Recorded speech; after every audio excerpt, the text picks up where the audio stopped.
Hi Year 11, it's Miss Gaffney here. Just going to run through the calculator functions. There's some things that the teachers asked me to remind you of that some of you may be struggling with. Some of them may apply to foundation, some may apply to higher. A few things before I go through that. Please make sure that you've got your maths set. It is an essential piece of your for your maths assessments, okay? So please make sure that they're there along with this. Make sure it's your own, okay, because you know your own better, and make sure if you've got your own that you've got a battery in it to help you along the way.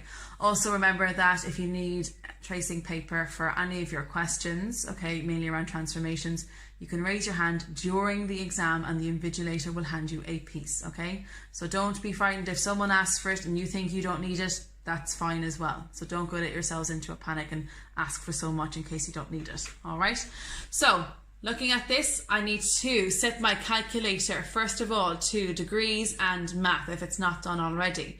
If you haven't done it already, you quickly select the shift button, mode. Oh, didn't click the shift button properly. Shift button, mode. That's what should come up, that list there, okay? And then I'm going to click the number 3 because I'm looking for degrees, okay? You can see it there, and degrees is set. And set it to math, I'm going to press the shift button, mode, okay, I'm going to click norm, okay, which represents number 8, and I'm going to click the number 1. That is one way of setting it. There could be several other ways, there probably is. That is one way of setting your calculator to math and degrees. That is essential. If you still can't do it, please come down to us in maths and we will set it for you even the morning of. We will sort you out. I also want to run through a few questions with you, okay, this mixed number fraction, okay. That is a question that comes up. There's obviously a mixed number fraction on the calculator, which you should know. There's your fraction button, and if you can see in yellow, which is your second function, okay, was what this button used to be called, okay, there's the mixed number. So I press the shift button, there comes my mixed number. And I'm going to put in 1.5. 1, using my cursor to move it up, 1 again, move it down to 2, move it back up because I want to push my plus sign. Okay, I now have 1.5 plus. I need to put the second function on again, the shift button, because another half, I have a mixed number again in the second part of the question, which is 2 2/3. Again, 2, using my cursor, 2, move the cursor down, 3, make sure this goes back up so I can push the equal sign. I then have an answer of 25/6, okay? Now, if I was to press the SD button, I cannot convert that improper or the top heavy fraction into a mixed number because we need to answer in a mixed number, okay? So what I would do then is I would need to see how many times 6 fits into 25 with a remainder. So it goes in 4 times, so 6 times 4 is 24, remainder 1/6. The reason why I put it over 6 is because I'm dividing by 6. Okay, moving on. I need to be able to use the percentage button. Okay, so you can test your calculator. Okay, you know that 10% of 300 is actually 30. Okay, so if you want to use your percentage button to help you test whatever question you're going to go into now in a minute, your percentage button is actually located above one of your fraction buttons. You can see it there in the yellow, so you will need actually the shift button yet again, okay?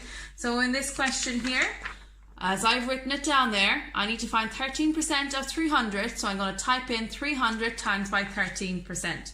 So 300 times by 13, shift button, and up comes the percentage sign. I'm then going to press equals, which is 39. Okay, so please make sure that you've got that and you can do this along with me. If I'm going too fast, please press pause, stop, rewind me. It's a lot faster, okay? For those of you who want to answer the compound question, okay, just to reiterate, if you're going to invest 2,500 at 2% over 3 years, okay, this is the way it should look like. With the 1, your multiplier, okay, your multiplier is 1.02, all right? The 1 representing your 100%, and the 0.2, the additional 2% to the power of 3, which means over 3 years. So the way I've written it here is going to be exactly the way I'm going to type it into my calculator. So 2,500 times by 1.02. Now I could use the cubed button, okay, all right, but just in case it comes to the power of 5 or 6 or 7 years, okay, I'm going to show you the other button here. This is the power of whatever you want it to be, okay, the X with the square, okay, the filled in square on it. So I'm going to push that button. I don't need to use the shift button, okay, because it's on the white buttons here. It's on the main functions, all right? So you can see the box in there. So I can put in 2, 3, 4, 5, 6 or 7 up there. It will work, no problem. So I'm going to put in 3, it'll still work. And up comes, I press the SD button, the amount that I will have at the end of 3 years at 2%. That's compound interest there, okay? There to help you. Okay, moving on, next one. Find the prime factors of 45, okay? Usually a 1 mark question that will come up. Again, it's a calculator skill that you'll need to know.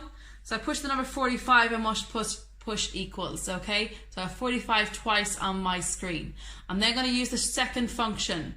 I'm then going to press look for the yellow fact number. You can see fact that's there. It's above this dotted number here, which is for time, which I'll use in a minute. Push that and up come the indices and the prime factors for 45, which is ending up to be 3 squared times by 5. So that is a 1 mark question that could come up and save you working it all out, okay? The next one is, what if you are using the time button? Now quickly I'm going to move on to the time button, all right? So let's say you left at 1:45, so that's 13:45 of the 24-hour clock, or 1:45 an analog clock, and it took you 3 hours and 7 minutes, all right? What time would you arrive at? So I'm going to use this here, 13. This button here, I call it the time button, all right? So you've got your commas there and your dots to represent your minutes and hours and seconds, okay? So I'm going to put in 13, push that button once, okay, for represent the hours, and 45 minutes, okay? So you push the button twice there, okay? And I'm going to add on 3 hours and 7, where's 7? I'm working backwards, minutes, okay? You can see it there, that's the way it should look. Then I'm going to push my equal sign, okay? And it tells me there that I arrived at 16:52, so it's just over 10 to 5, okay? And you can see there, hours, minutes, seconds. It's a magical, magical button, okay? Also want to draw your attention to as well, okay? Don't forget your cubed button, okay? Your cubed root, all right? So I push my shift button and up comes my cubed root, okay?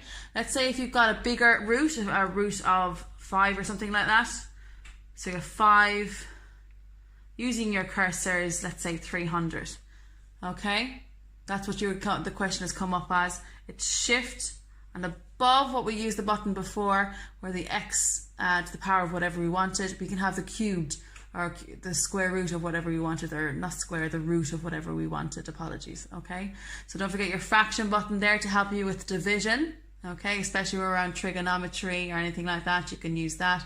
Your square root button. Don't forget your brackets as well. If it comes to typing in with negative numbers, the brackets come in very, very handy surround your negative numbers to help you with your sign rule, your plus and minus, okay? And I think that is all I have. Also, lastly, not least, pi, the pi button.